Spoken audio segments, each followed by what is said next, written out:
अस्सलाम वालेकुम बच्चे, कैसे हैं सब लोग? होप सो सब ठीक होंगे। आज हम सेकेंड ईयर की फिजिक्स चैप्टर 13 जो कि हमारे पास उसका टॉपिक है kinetic theory of gases. Kinetic theory of gases को देखते हैं हमें क्या इस बारे में। ये basically kinetic theory of gases, इसमें ना सिर्फ और सिर्फ गैसेस से रिलेटेड ये हमारे पास एक थ्योरी है।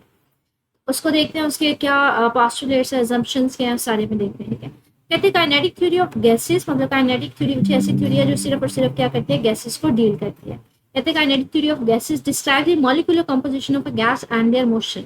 मतलब अगर हमारे पास कहीं पे फॉर एग्जांपल ऐसे सपोज कि मेरे पास ये कहीं एक कंटेनर है, इसके अंदर गैस इनक्लोज है, तो ये बताता है कि जो गैस है उसके मॉलिक्यूल्स किस तरह से मूवमेंट कर रहे हैं, मॉलिक्यूल्स के दरमियान मोशन किस तरह से है, कोई फोर्सेज एग्जिस्ट करती है या नहीं करती है, हम कौन सी फोर्सेज लेंगे कौन से नहीं लेंगे। तो कहते हैं इसमें सिर्फ और सिर्फ मॉलिक्यूलर कंपोजिशन उसके बारे में डिस्कस करेंगे और किस तरह से वो मूव करते हैं, उनके मूवमेंट के बारे में स्टडी करेंगे। In this theory the gas pressure rises, कहते हैं हमारे पास गैस प्रेशर राइज करता है due to the particle colliding with each other on the walls of the container. कहते हैं फॉर एग्जांपल अगर हमने किसी कंटेनर में कोई गैस ली हुई है ना, हमारे पास मॉलिक्यूल्स क्या होंगे, ये आपस में भी टकराएंगे और ये इस कंटेनर की वॉल्स के साथ जाके भी टकराएंगे।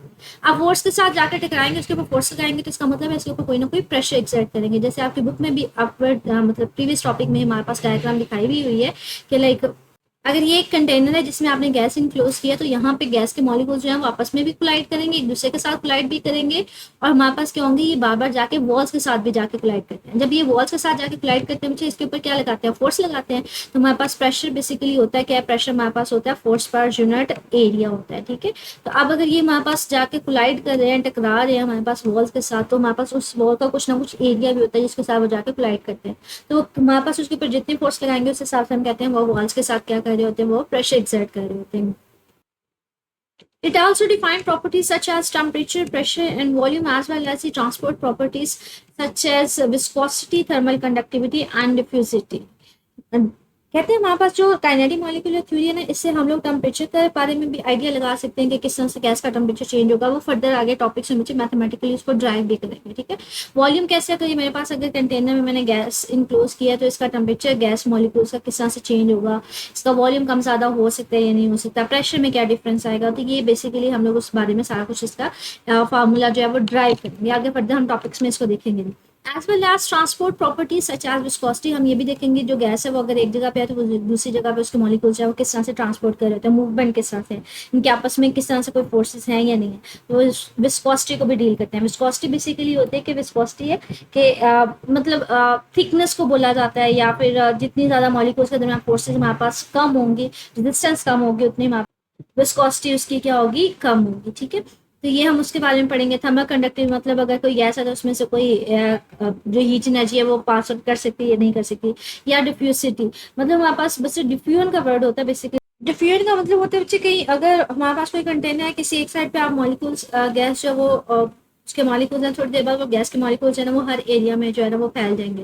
तो डिफ्यूज का मतलब होता है हाई कंसंट्रेशन से लो कंसंट्रेशन की तरफ मूव कर जाना। यहाँ पे ज्यादा मॉलिक्यूल्स है, जैसे आप बेस्ट एग्जांपल इसके लेते हैं, आप कमरे में एक जगह पे खड़े होकर स्प्रे करते हैं, परफ्यूम स्प्रे करते हैं, थोड़ी देर बाद आप देखेंगे कि परफ्यूम के सारे पार्टिकल्स जो पूरे पूरे रूम में फैल जाते हैं।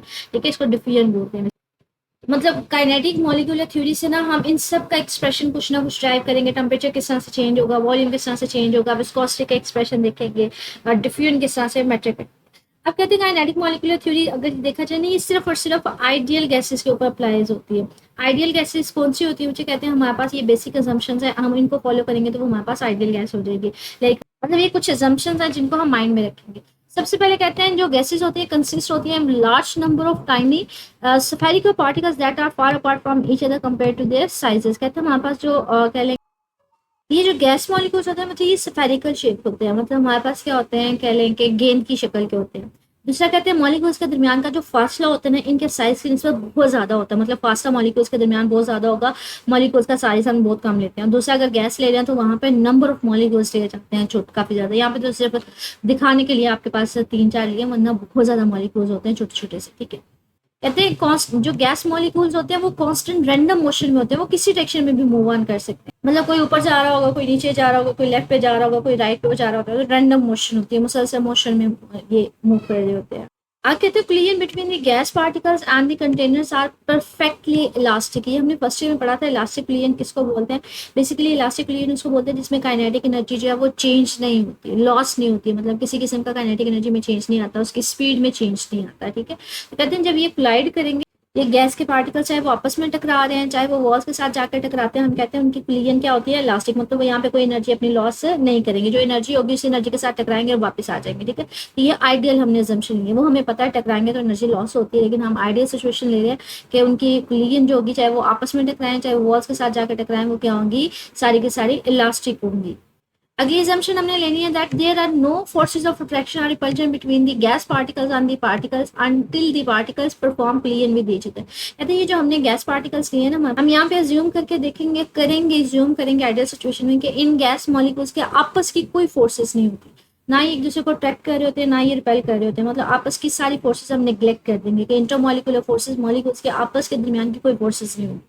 सिर्फ और सिर्फ वो क्या करेंगे, वो जब रैंडमली मूव कर रहे होते हैं एक दूसरे के साथ टकराएंगे जरूर, तो कोलिजन हम कंसीडर करेंगे, उनके आपस के दरमियान की चाहे अट्रैक्टिव फोर्सेज है चाहे रिपल्सिव फोर्सेज है उनको इग्नोर करेंगे, वो हम कंसीडर नहीं करेंगे। लास्ट assumption है, कहते हैं the average kinetic energy of the gas particle is dependent upon the temperature of the gas. कि अगर आपके पास कोई गैस है, अगर हमारे पास फॉर एग्जाम्पल इस कंटेनर में आपके पास गैस है, अगर आप इसका टेम्परेचर बढ़ा देंगे तो कहते हैं इन पार्टिकल्स की जो रैंडम मोशन है ना वो बढ़ जाएगी, इनकी काइनेटिक एनर्जी बढ़ जाएगी। ऑफकोर्स बच्चे टेम्परेचर क्या है, काइंड ऑफ एनर्जी है ना, तो अगर आप इसको टेम्परेचर देते जाएंगे, हीट एनर्जी देते जाएंगे तो इनकी काइनेटिक एनर्जी जो है वो बढ़ जाती है। ठीक है, तो डायरेक्ट रिलेशन है काइनेटिक एनर्जी का टेम्परेचर के साथ। तो ये आपके पास शॉर्ट क्वेश्चन आ सकते हैं कि काइनेटिक मॉलिक्यूलर थ्योरी की अजम्पशंस क्या है। दूसरा ये एमसीक्यू आ सकता है, जो काइनेटिक मॉलिक्यूलर थ्योरी है वो सिर्फ और सिर्फ आइडियल गैसेस के लिए। ठीक है, ये हमारे पास इसमें एमसीक्यू बन सकता है। इसके अलावा कहते हैं डू यू नो, जैसे हमने पहले कहा था ना कि हमारे पास जो है फर्स्ट वाला पास्टुलेट या अजम्पशन कि हमारे पास अगर आप कोई गैस लेते हैं तो हमारे पास उससे large number of tiny particles ले जाते हैं। मतलब अगर आप इस तरह से एक कंटेनर लेते हैं उसमें गैस लेते हैं तो गैस के बहुत ज्यादा नंबर ऑफ पार्टिकल्स कंसीडर किए जाते हैं। तो कहते हैं अप्रोक्सीमेटली यहाँ पे इसी चीज को कह रहे हैं कि अगर एक स्मॉल सा आप क्यूब लेंगे ना, उसमें जो एयर होते हैं ना उसके कितने मॉलिक्यूल्स होते हैं, 10⁻20 मॉलिक्यूल्स। इतनी ह्यूज अमाउंट ऑफ मॉलिक्यूल्स हम एट अ टाइम कंसीडर कर रहे होते हैं। चाहे उसका volume of the gas particles negligible, उनका वॉल्यूम इतना ज्यादा नहीं होता, लेकिन क्या होता है कि हमारे पास ओवरऑल उनकी जो मॉलिक्यूल्स की तादाद होती है वो बहुत ज्यादा होती है हमारे पास। Like volume of the gas particle is negligible as compare to the volume of the empty spaces. कहते हैं हमारे पास ये जो गैस मॉलिक्यूल्स का अगर सिर्फ और सिर्फ वॉल्यूम देखें ना तो ये हमारे पास वो कम होता है, क्योंकि इसमें बहुत ज़्यादा खाली जगह होती है।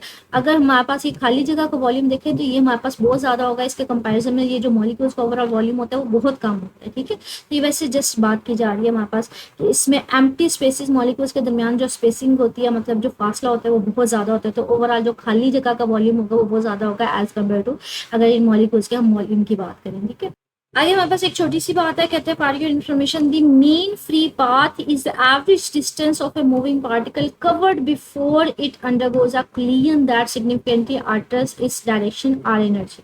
कहते हैं हमारे पास मीन फ्री पाथ लिया कहाँ से कहाँ तक जाता है। कहते हैं सपोज करें हमारे पास ये एक ऑब्जेक्ट है, मतलब ये एक पार्टिकल है, अब इसका पाथ हम कहाँ से कहाँ तक लेंगे। कहते हैं इसका पाथ सिर्फ और सिर्फ यहाँ से लेके जितना वो ट्रैवल करता जाएगा, अनलेस कि वो दूसरे के साथ टकरा नहीं जाता।